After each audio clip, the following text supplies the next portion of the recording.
10, 9, 8, 7, 6, 5, 4, 3, 2, 1. Champions! Wrexham are promoted.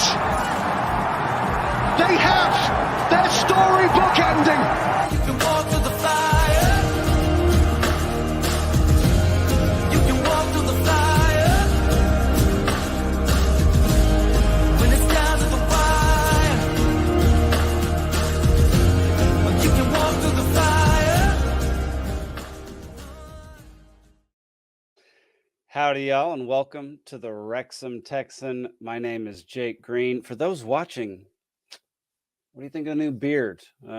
Chopped it completely off. It was, I don't know, about 3 or 4 inches, maybe. It feels crazy.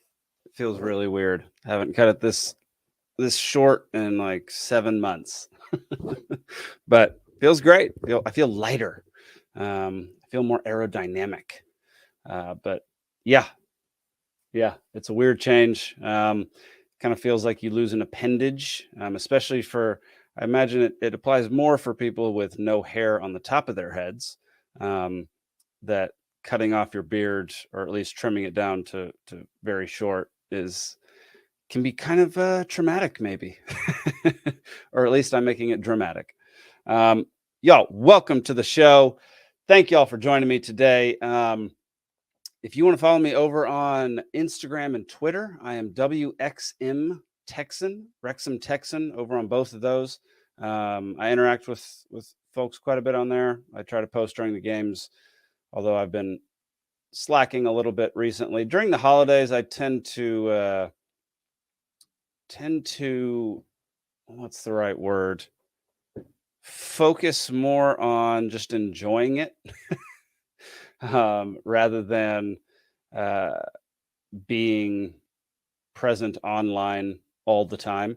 I've never really enjoyed social media, or like being on it or interacting or posting. It's never been my forte. I've never thoroughly wanted to do it, but it is nice to be able to talk with Wrexham fans from everywhere and see a bunch of Wrexham news, see things that I don't normally see. So there are definitely benefits. It's just not something that I'm super passionate about. So there are going to be times, especially during the holidays, when I am not on there as much. And for everybody over in the UK, holidays start now for us because Thanksgiving is 5 days away. Thanksgiving, sorry. Just tripped over, or just pulled my own headphone cord. Almost pulled my headphones off my head. All right. Yeah, it's the holidays. It's the holidays for us. And I know that over there, y'all might be celebrating Christmas already, or starting that whole thing, which I just find way too early. If you're celebrating Christmas for more than a month, I think it's too long. Too many times do you have to hear "All I Want for Christmas" by Mariah Carey. That's just, oh my gosh, 2 months of that. 1 month of that or 3 weeks of that is plenty. So yeah, I feel sorry for anybody who has to listen to that repeatedly over and over again for 2 whole months. Okay, y'all. Yesterday we had a game, Accrington Stanley. It was a game that I thought we would win 2-0. Turns out I had a premonition for the other team, for Accrington Stanley. They are, let's see, let me go look at the league table because I completely forgot. I thought they were mid-table. Yeah, and now they're in the playoff hunt. So yesterday they had 26 points, which would have put them down around 9 or 10. And then today they have, here, I'll just share this tab. Today they're in the playoff hunt. In fact, I believe we would be playing them in the playoffs at this exact moment if the season were to end today. Because I believe it's 4 versus 7 and 5 versus 6, and then the winner of those play each other. If it's not that way, that's how it should be. But man, it was yesterday was brutal. We did not play well. I think my biggest takeaway from it is that we had almost no sense of urgency. We did not play like we wanted to win that game. I know we did, obviously, but we didn't. They outplayed us so much that it looked like we didn't show up, that we weren't there to play. They were everywhere all the time. My wife said, like, every single time the ball went into anywhere important, there were like 10, just a sea of red jerseys just floating around, because they were everywhere. They would not let up. They hustled the entire time. You got to give it to them, because it was an impressive victory for them. I thought they did a fantastic job at basically everything. Their defense in particular, the way they hounded us. They blocked so many passes that, like, especially crucial passes. They were all over us the entire time. And it was something that we're definitely not used to. We're used to being able to get our passes in, get our runs in, just because of how much talent we actually have on the team. But man, there are times when hustle outdoes talent, and yesterday was one of them. I'm not saying that Accrington's not Stanley. I'm not saying that Accrington is not talented. I'm just saying the amount of talent that we have is unusual for a League Two team. And so you got to give it to them. You got to give it to them, because they crushed us. It was utter domination.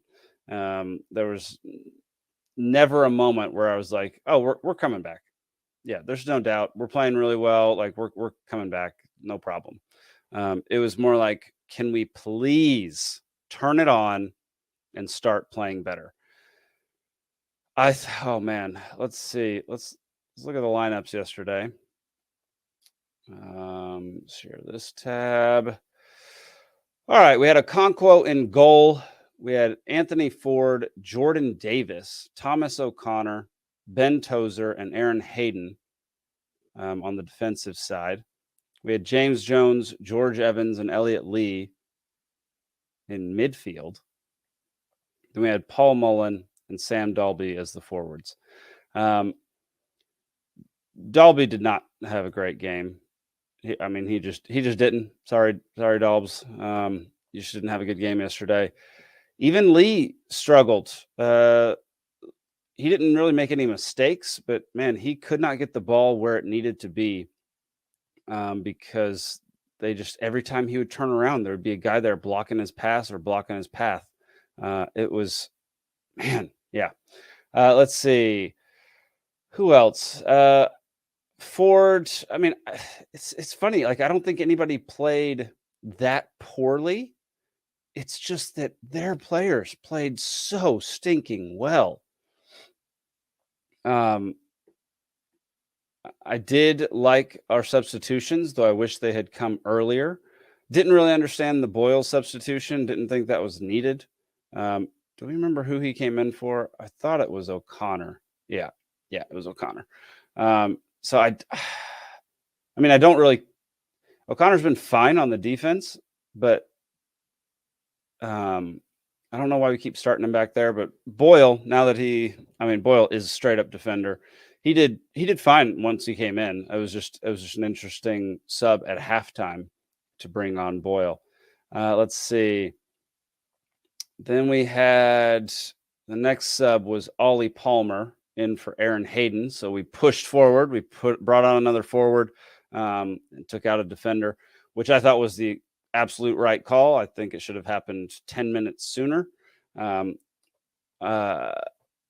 thought Palmer and Bickerstaff should have come on at the same time for Hayden and Dalby.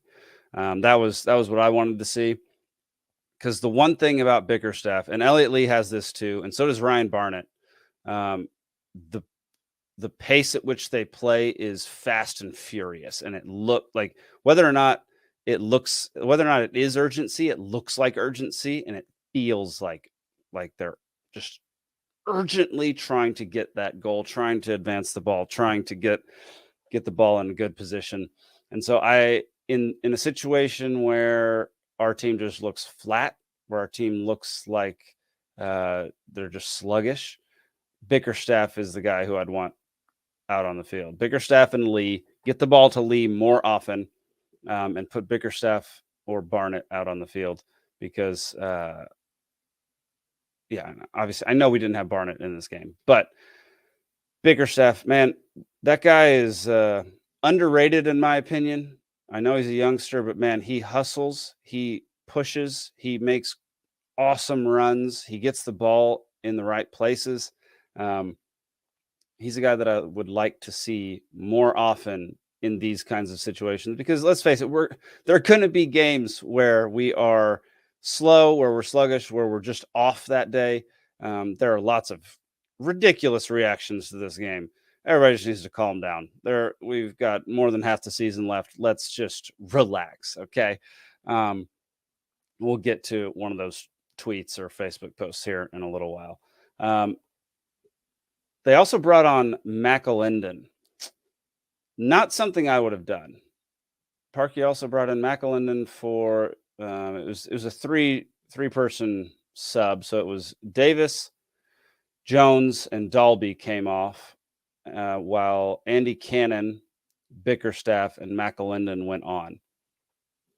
I would have put in Luke Young.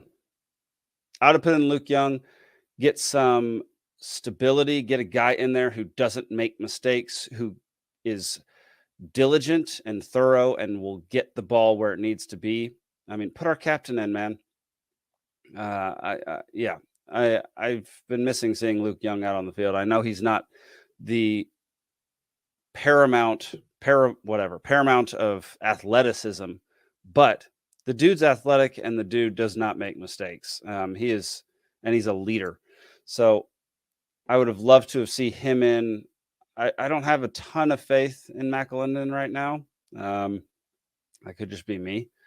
I don't know why. Maybe it's because I play with FIFA and FIFA does not rate him very high. That could definitely be it. But I haven't seen McAlinden do anything more impressive than what Luke Young does. And I think Luke Young is what was needed at that time. But again, this is me couch coaching. So this is just picking nits. And, I'm not the one getting paid to do all this. I'm not the one whose livelihood rides on whether or not we win or lose. I'm just a guy who gets to yell at the people whose livelihood does depend on whether we win or lose. I thought George Evans was fine. He was playing up a lot, which I guess if you're, playing midfield, that's where you're supposed to be. But it was weird having him up there.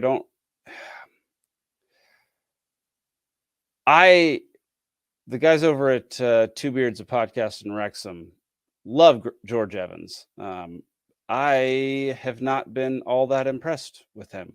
And again, I've been trying to look out and watch for him, watch what he does. But I thought he was somebody who could have come out as well, like maybe Luke Young for George Evans rather than bringing Dalby out, which I know Dalby didn't do much. But once you have Bickerstaff, Palmer, and Mullen around you, I feel like there's a better possibility that you're going to do something good, because their focus, the defender's focus, is going to be far more on Palmer and Mullen than it is Dalby and Bickerstaff. So I don't know. It was just an overall rough game yesterday. It was terrible. Let's go over some stats. First off, Lee scored. What's his first name? I forget. Tommy Lee. Tommy Lee scored in the 50th minute, and then Longelo, I don't know how to pronounce it. I'm sure Mark Griffiths pronounced it yesterday, but I didn't remember it. 73rd minute, and then Mullen, of course, had a rare miss of a PK in the 99th minute. Hit the crossbar. That's like, we knew we were going to lose, but the fact that he missed a PK just meant that was it. Like we were never supposed to win that game. That was That was not ours to win. We just had the world's worst off day. Let's go over to match stats. All right. We somehow maintained possession for 57% of the time.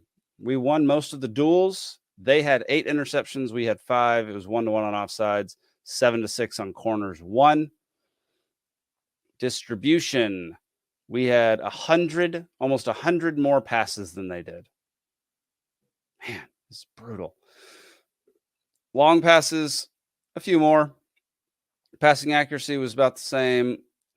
Crosses about the same. Our crossing accuracy was much better. We'll go to defense first since we know how the attack comes out. 17-17 on tackles. Their tackle success rate. There it is. That's what I was talking about. They took the ball away from us so many times, which I realize 88% of 17 is probably like 15, 14, somewhere in there. So 14 or 15 of their 17 tackles, they took the ball away from us. That was a successful tackle. They did that so well. And there were so many times when we would pass it and they would just be able to get the tip of the foot in there and just deflect it, and it would go out of bounds, or it would go wide, or it would go to their own player. They just outplayed us. It's as simple as that. 38-37 on clearances. They conceded 20 fouls. 20 fouls. We did 12. They had 1 yellow card, which I remember seeing the yellow card. I don't remember really seeing what it was for. It seemed out of place and not correct, but that could have just been me. I maybe didn't see what exactly happened.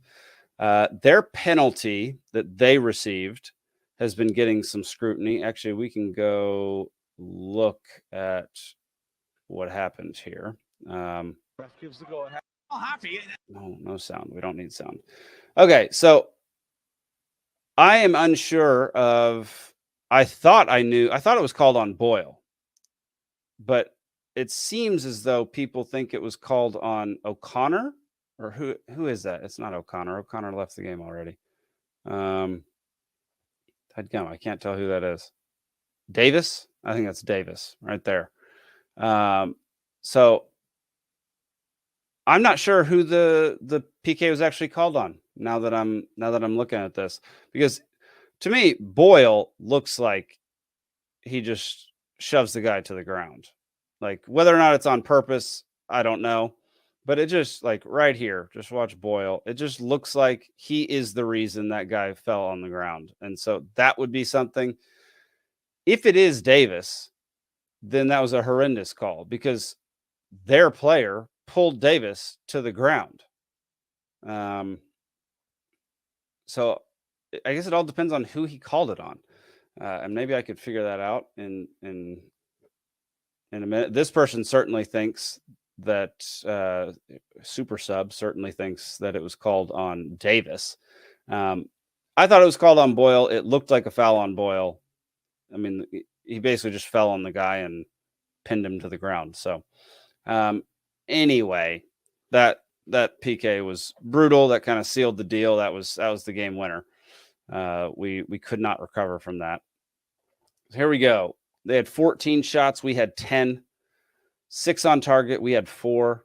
5-4 on block shots. 6 shots outside the box for them. 8-8 inside the box. Shooting accuracy was 43-40. Y'all, it all just came down to the fact that they put the ball in the right spot at the right time, and we didn't, because we had nearly as many opportunities. I mean, maybe not nearly. It's what, 2/3, a little over 2/3 the opportunities that they had. And they just put it in. They just put it in the back of the net, and we didn't do that. Mullen, I think everybody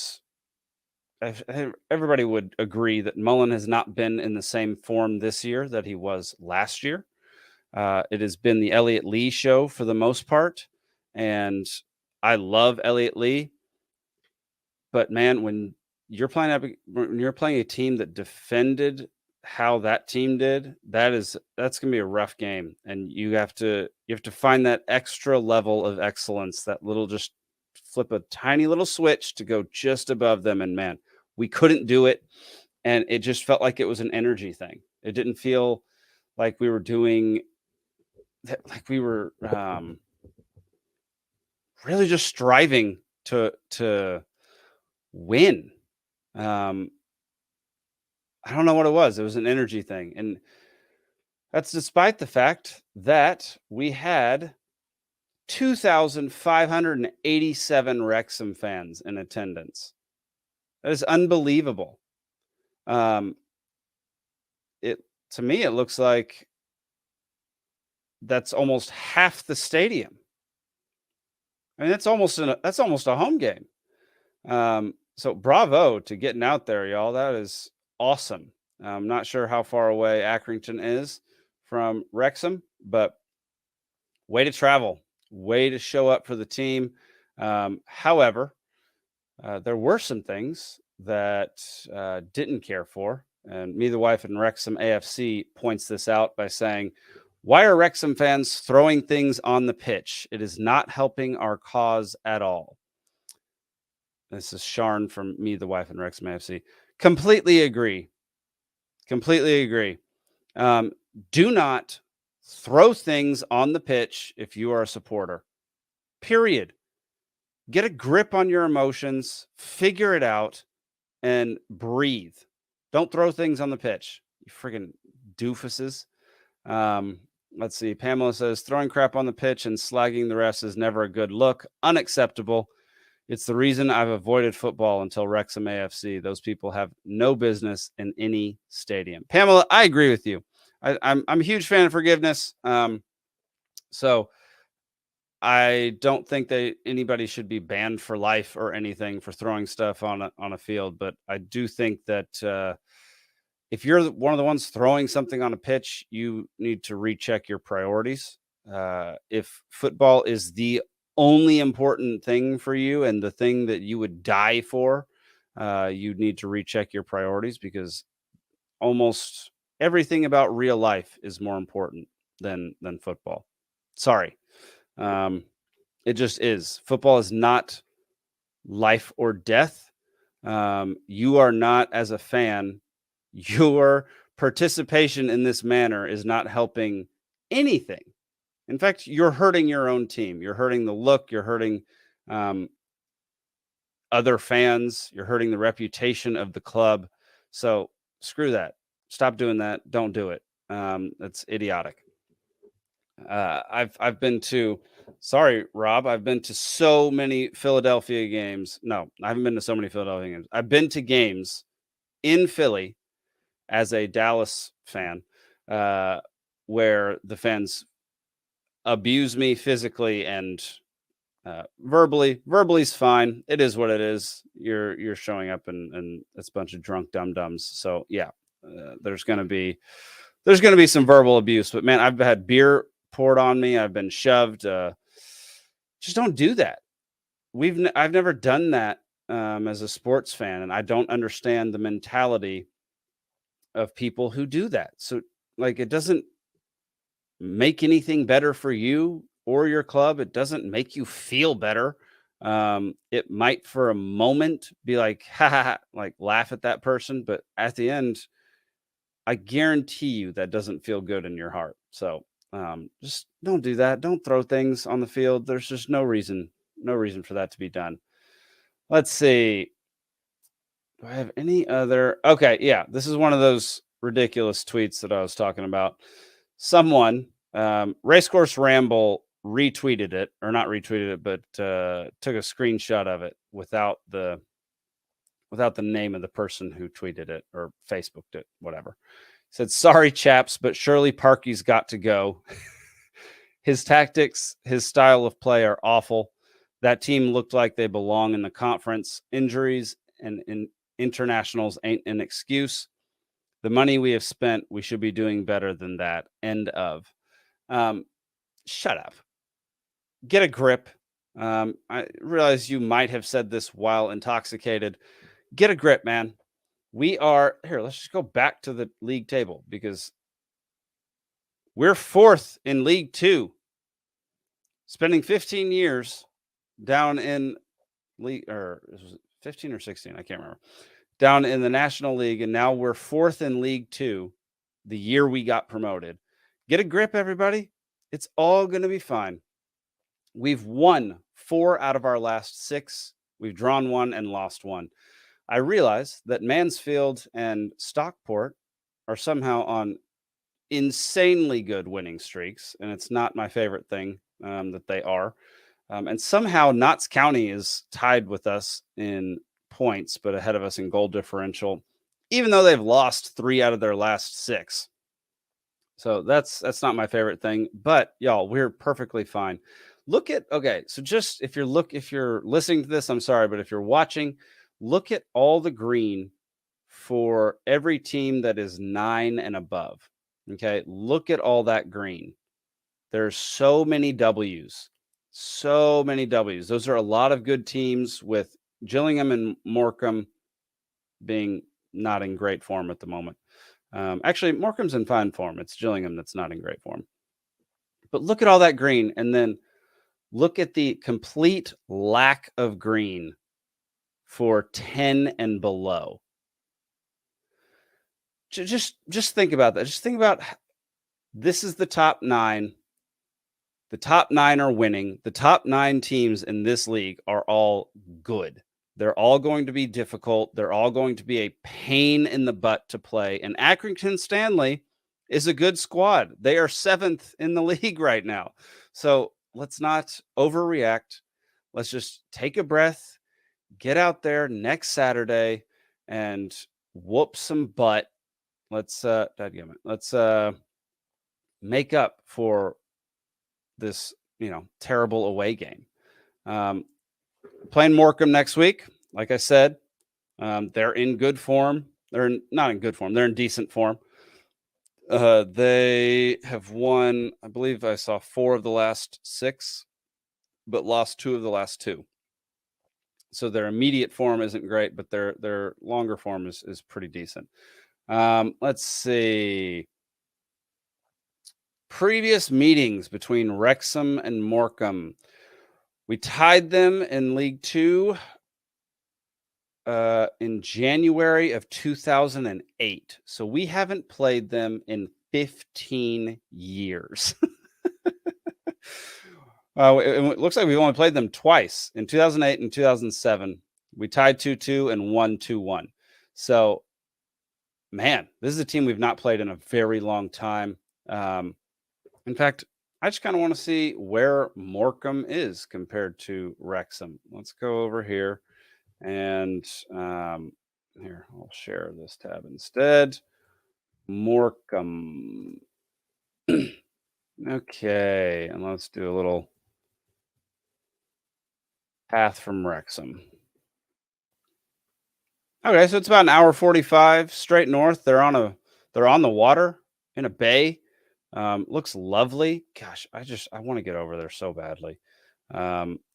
Last week we had on Steve Irwin, who lives over here. He's a Canadian, but he's living in Phoenix right now. And he floated the idea of like buying a house with a bunch of Wrexham supporters and basically using it as a Wrexham Airbnb. And I thought that was one of the best ideas ever. So yeah, you got to drive through Liverpool and Manchester to get there. So not that far. It's funny. The size of the UK compared to what I'm used to driving. Like, you could drive from Bournemouth to Kirkwall in less time than it takes to drive across my state of Texas. And so yeah, any drive within the UK, I kind of find short, easy, simple, no big deal. So I'm probably dead wrong, because I'm sure it's just a bunch of traffic, which is the absolute worst thing to drive in, is when it's bumper to bumper traffic and you're not going anywhere. But yeah, I always see things through the lens of driving across Texas, because I've done that so many times, and I've just driven across the United States so many times, and obviously the United States is much, much bigger. But yeah, let's see. Going back to Morecambe. Let's go back over here. Actually, we don't even need to. I don't think we need to. Can you get tickets? Tickets for our match go on sale from 10 a.m. This was October 25th. So that was a long time ago. All right. I'm going to predict. So I have a prediction for the Morecambe match. I think. Apologies. It is 8 a.m. when I'm recording this. So I just went for a run. I'm a little tired. Didn't get tons of sleep last night. So apologies for yawning into the microphone. Let's see. My prediction, I think we're going to come back with a fiery, just a world of hurt for Morecambe. I think I'm going to predict 3-0. And I'm going to say, so this past time I said Mullen would score both goals because I predicted 2-0. I'm going to say Elliot Lee scores. I'm going to say Ollie Palmer scores again. And I'm going to say, who scores our third? Someone surprising, maybe. Because Elliot Lee, Ollie Palmer, those are not surprising. Let's just go look at some of the folks that could possibly. Jacob Mendy. Those are my three. If Mendy's back in action. If Mendy's not, then I'm going to say Mullen. One of the M&Ms. So yeah, that's my prediction. And again, everybody, let's just calm down. Let's just relax. Everything's fine. We're doing great. We are 4th in League 2. Everything is all right. The holidays are upon us. We have a decent schedule during the holidays. And once we're out of it, it's season's almost half over by January, I think. So then we can start talking more and having a little more urgency and stress involved in talking about where we are on the table, because it's too early to be that worried about where we are on the table. I like where we are, but I'm not worried about it at the moment. So I would urge you to do the same. I would also urge you to be kind. Don't take this out on the players. Don't take it out on Parky. Don't take it out on opposing fans. Just relax. Everything's great. Be cool. Be chill. That's all I've got for you today. Next week, I'll be doing another one from Mississippi because I'm going to Thanksgiving at my grandmother's, and we'll put that out same time next week. And then I'll be putting out reviews of the last 3 episodes of Welcome to Wrexham during December. So sorry it's going to be a little late for those, but they're going to come out. So just be a little patient. Apologies on the lateness. Got a lot of stuff going on right now. So thank y'all so much for watching. Really appreciate it. Go follow me over at WXM Texan on Instagram and Twitter. Wrexham Texan. You can interact with me there. If you want to come on the show, feel free to reach out. I'm happy to have pretty much anybody on this show because I just love talking about Wrexham. So that'll do it for this week, y'all. Appreciate it. Up the town. Search my soul with all your heart. You're gonna see it. You're gonna see it. And if you knock my soul with all your strength, you're gonna find it. You're gonna find it.